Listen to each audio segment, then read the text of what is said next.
Yo, what's up? It's your boy CJ Goodfellow, and I'm back with Colossal Sports Talk Zone. I'm here to break down Game One of Indiana versus Miami. Um, it was a good ass game in my opinion. Indiana looked like they played possum for like the whole playoff so far because it didn't look like they got up for anything. It was like they look like a team that played up and down to that level.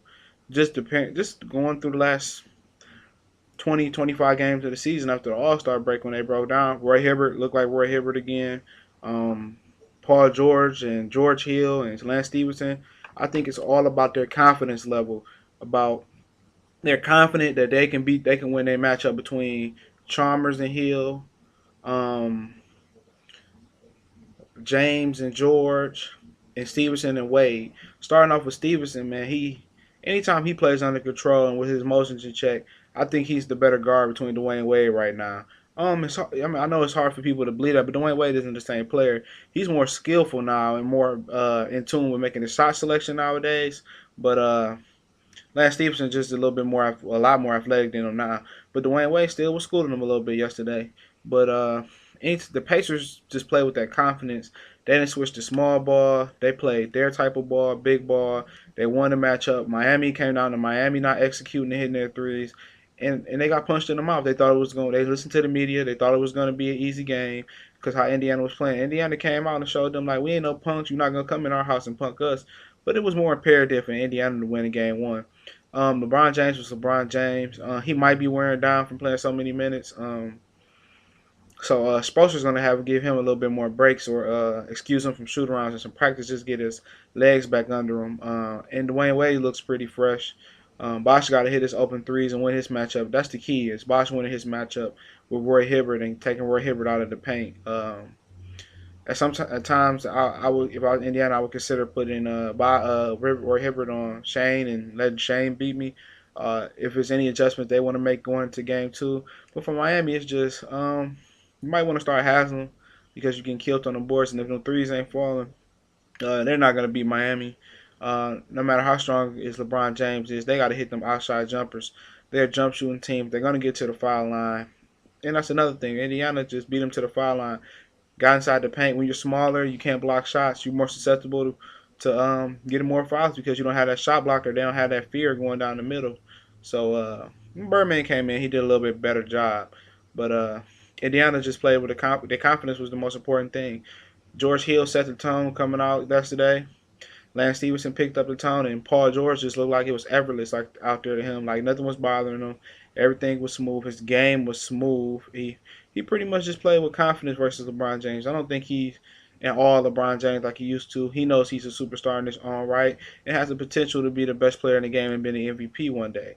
But Miami, I'm didn't change my mind about Miami winning the series. They got a good coach. He's going to adjust his lineups, and they're not going to miss all those threes. So I still got Miami in six. I mean in seven. And LeBron James is gonna be LeBron James. He's gonna get a rest. He's gonna come out a man child like he did yesterday. Wouldn't be surprised if he go for 40. But Miami got to score some more points. They got to find a way to find a third option. I mean, a third and fourth option. Bosh got to be that second option in my opinion. And Wade's gonna have to be a strong third in this series.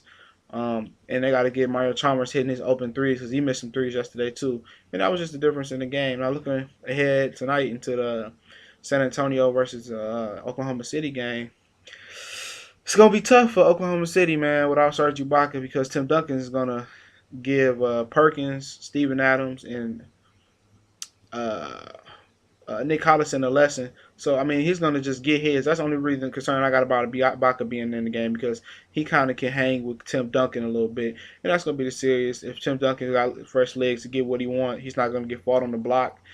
Then Spurs gonna win it in six.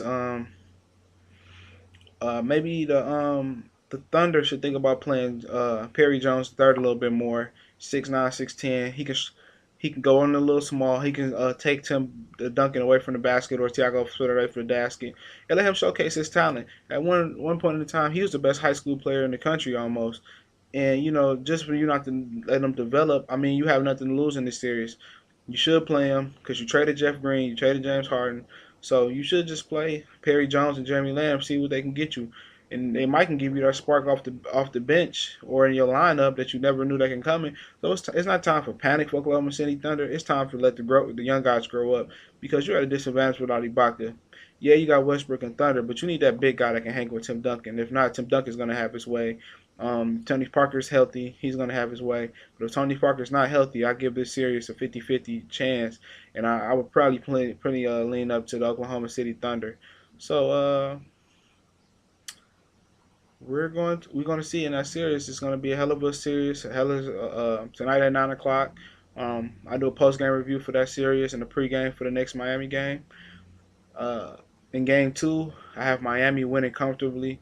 They probably win by 6 points, 6 points or more. Um, everybody knows Miami's going to win game two. So please go to Colossal Sports Talk Zone and like. Please subscribe to this channel. Um, I'll do some videos later. I have a special video coming up later today or tomorrow. Shout out to everybody that support the movement. Oh, duh. We got the I'll be doing the film study for my big board that's be coming out later this week or earlier next week for the NBA mock draft. Just 1 to 40 of the best players that how I have them rated. So look out for that. Salute you. We gone.